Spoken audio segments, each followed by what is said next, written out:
People usually imagine life-changing moments as dramatic from the start. A collapse, a breakthrough, a public failure, a massive prayer, a clear calling, something big enough that everyone can see it. But that is not how spiritual life usually works. Many of the decisions that shape a life do not arrive looking important. They arrive quietly.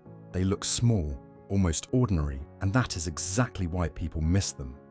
That matters more than most Christians think, because a lot of people assume that what really shapes a life must feel huge in the moment. But Scripture keeps showing something else. One response, one step, one act of obedience, one refusal to harden, one choice to go deeper instead of staying shallow. These moments often look too small to matter until later.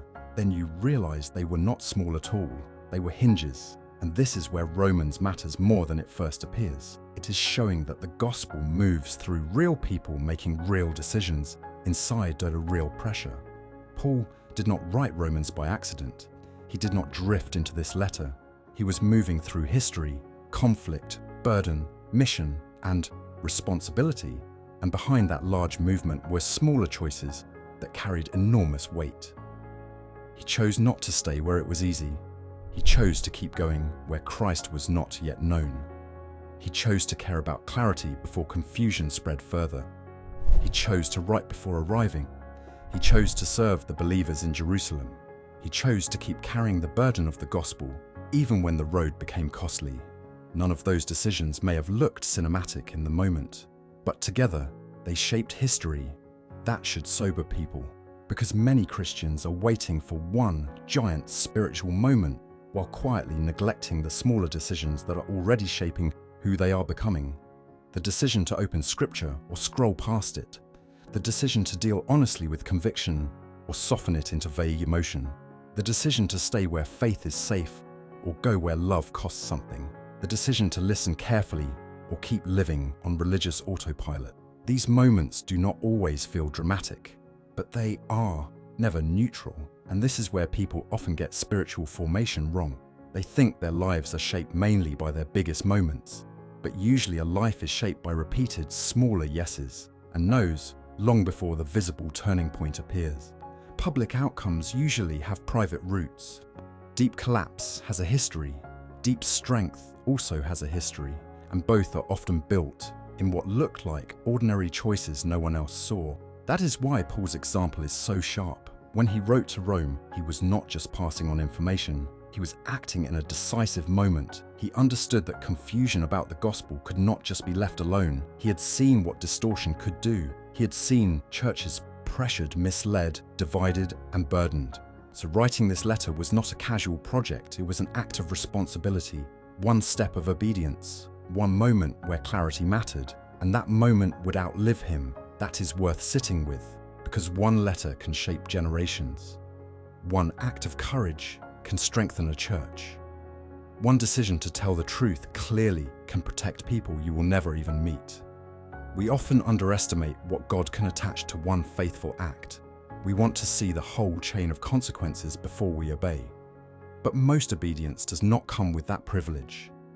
Usually you only see the weight of a moment later, and that creates a real spiritual test. Will you honor what God puts in front of you while it still looks small? That question cuts deeper than people think, because many spiritual failures do not begin with open rebellion. They begin with dismissal. This is not a big deal. I can deal with that later. This one choice will not shape me. This one compromise is small. This one act of delay does not matter. But in reality, small choices are often where direction is set. Not because every small decision is equally loaded, but because direction is often formed quietly before it is revealed publicly. And the same is true on the positive side. One decision to take Scripture seriously can change the way you hear God. One decision to stop flattening the Bible can change the way the gospel lands on you. One decision to move toward mission instead of comfort can change the shape of your faith. One decision to believe that God's call is real can change how you see yourself. One decision to stop treating church as a crowd and start seeking real spiritual life can change what kind of community you build around you. That is not hype. That is formation, even if people miss it. The Bible is not random. Mission is not random. Paul's path was not random.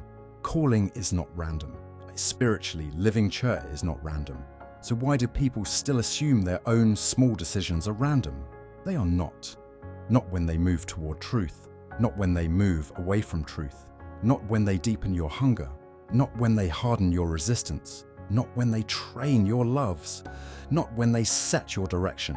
That is what makes this episode important. Because this is not just a motivational idea about small actions matter. It is a biblical warning and a biblical invitation. Your life is not only being shaped by giant moments, it is being shaped by the moments you barely respect enough to notice. And that gets even sharper when you think about the gospel itself. The gospel comes to people as an announcement, but it also demands response. Not response in the sense of earning grace, but response in the sense that grace is real enough to confront you. The word comes. Christ is set before you, truth becomes visible, and then something happens in the human heart. Sometimes there is surrender, sometimes delay, sometimes resistance, sometimes hunger, sometimes deflection. But nobody remains untouched in the deepest sense. The gospel does not just give information, it reveals where a person stands. That is why one moment can change everything. Not because the moment itself has magic in it, not because emotion makes it holy, not because intensity guarantees depth, but because God often meets people in moments they are tempted to underestimate. A sentence from Scripture, a conviction you cannot shake, a realization that your faith has become too comfortable, a clearer view of Christ than you had before, a decision to stop playing with blurred truth, a decision to stop waiting for a louder sign and obey the light you already have. That is where lives turn. And many people already know this, if they are honest. They can look back and see that the visible turning point came later, but the real turning point began earlier. Earlier when they stopped dismissing conviction, earlier when they decided to listen, earlier when they quit hiding behind confusion, earlier when they chose clarity over vagueness, earlier when they stopped treating God's call like background noise. So the right question is not only, can one small decision change your whole life? The deeper question is, what small decision is already shaping my life right now? That is a harder question, because it takes this out of the abstract. Now it gets personal. Now it is not about some future dramatic moment. Now it is about this week, this habit, this response, this opening, this neglected obedience, this avoided surrender, this quiet chance to move toward truth while it still looks small. And maybe that is exactly where some people are. Not in a crisis, not in a spectacular collapse, just at a hinge, a quiet hinge, a moment that does not look loud enough to matter. And because it looks small, the temptation is to push it away.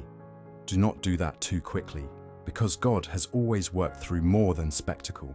He works through truth clearly spoken, through burden faithfully carried, through letters written at the right time, through choices made under pressure, through believers who keep obeying when they cannot see the full map, through ordinary moments that later prove they were anything but ordinary. If this kind of Bible clarity helps you return to the text instead of just consuming content, subscribe. That is what this channel is for. So can one small decision change your whole life? Yes, not because every ordinary moment is equally loaded, and not because Christians should become superstitious about every tiny choice, but because spiritual direction is often set in moments that look too small to respect. And once direction is set, life follows. Romans was not written into empty space. Paul was not drifting. His burden had shape. His mission had direction. His suffering did not erase purpose. God's call was not reserved for elites. A living church was not the same thing as a crowd. And your life is not only shaped by the moments that look big enough to impress you. One moment can change everything. And that leads straight into the next problem. Because once people start taking Scripture seriously, they often run into a confusion that has damaged the church for centuries. Why do Christians keep confusing law and grace? That is the next video.